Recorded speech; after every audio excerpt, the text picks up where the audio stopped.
¿Qué tal amigos? Bienvenidos a este nuevo video, un formato nuevo que les he preparado y del cual vamos a seguir trabajando. Patinetas eléctricas. Las vemos hoy por las calles, rápidas, cómodas, silenciosas, no usan gasolina, nos llevan al trabajo, a la universidad. En pocas palabras, nos solucionan muchos problemas de movilidad en una ciudad como esta. Pero lo que muchos quizá no saben es que esa tecnología no nació en esta década y ni siquiera nació en este siglo. La historia de los scooters, como los conocemos hoy por hoy, nació mucho antes de las baterías de litio, de los smartphones o del internet.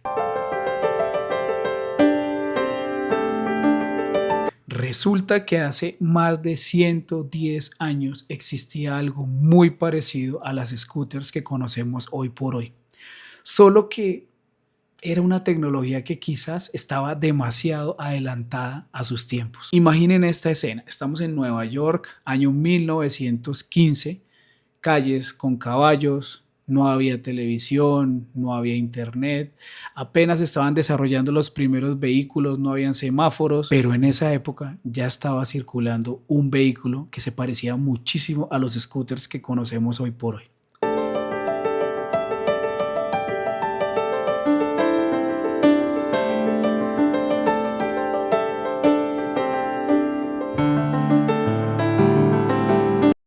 Se llamaba Autopad y tenía manillar, tenía una tabla para pararse, aceleraba, desaceleraba, la gente la usaba para ir al trabajo o simplemente moverse por la ciudad.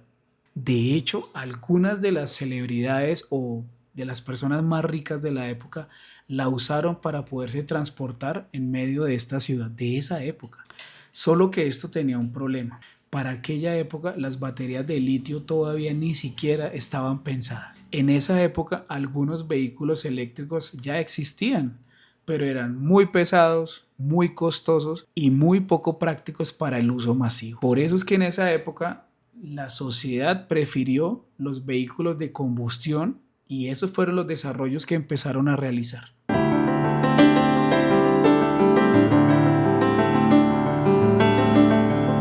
Y ese adelanto tecnológico pues simplemente pasó al olvido, lo archivaron, lo guardaron y no se pudo hacer absolutamente nada más con él.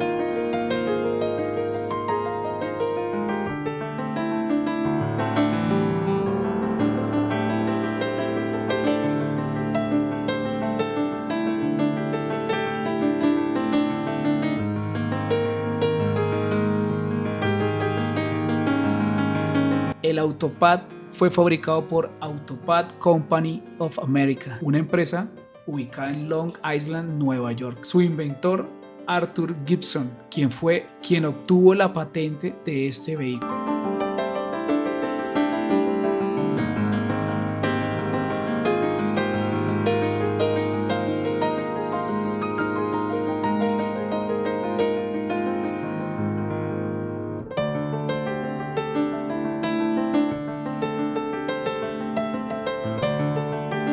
Pero ¿cómo funcionaba? A simple vista parecía uno de los scooters que tú conoces hoy por hoy. Tenía una plataforma para pararse, tenía un manillar, tenía dos ruedas, el motor estaba integrado a la rueda delantera, tenía sistema de aceleración y frenado que estaba integrado al manillar, es decir, para acelerar movían el manillar hacia adelante, para frenar manillar hacia atrás. Un poco parecido a lo que se usa con las monorruedas. Inicialmente apareció con motor a gasolina de 150 centímetros cúbicos. Y aquí viene lo más interesante de esta historia, amigos. ¿Ustedes cuánto creen que podía alcanzar de velocidad un vehículo de estos en 1915? Piénsenlo un poquito. Pues resulta que estos vehículos podían alcanzar entre 25 y 35 kilómetros de velocidad, algo que realmente para esa época era completamente impresionante. Y para que ustedes entiendan que no era tan diferente de los que conocemos hoy por hoy, su manillar podría plegarse, exactamente como los conocemos, lo plegaban y lo podían guardar en cualquier espacio. En aquella época este vehículo fue orientado básicamente para personas que trabajaban.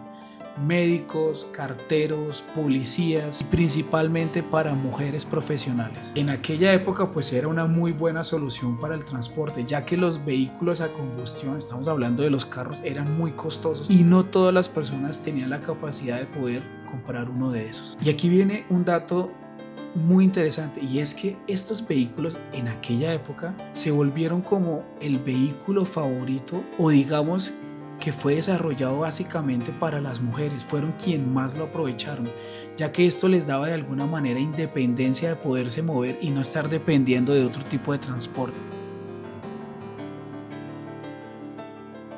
Debido al éxito que tuvo este vehículo, la empresa alemana Krupp compró algunas patentes y este vehículo se comenzó a fabricar también en Europa. Y aunque usted no lo crea, el vehículo sí tuvo éxito. Ahora la pregunta del millón es: ¿qué pasó? ¿Por qué desapareció este vehículo? ¿Por qué no lo volvieron a fabricar? En esto habían varios problemas. Uno de ellos es que las calles de aquella época no estaban lo suficientemente preparadas para este tipo de vehículos.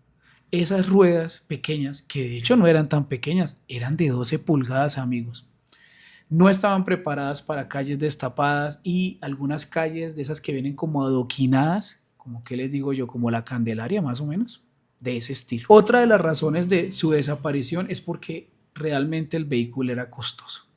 Era más costoso que tener un carro o tener inclusive una moto. Y pues obviamente las personas de esa época eran un poco más aspiracionales. Entiendan que también el tema de ese tipo de vehículos también estaba comenzando un desarrollo importante. Aparte de eso, tampoco podían llevar a su familia, no podían llevar sus compras. Entonces la gente prefería mejor comprarse un carro o una moto. Y finalmente, pues la infraestructura de aquella época no daba para tener estos vehículos, y las ventas poco a poco fueron disminuyendo hasta que en el año 1920, es decir, apenas 5 años, duró el auge de estos vehículos y dejaron de fabricarlo.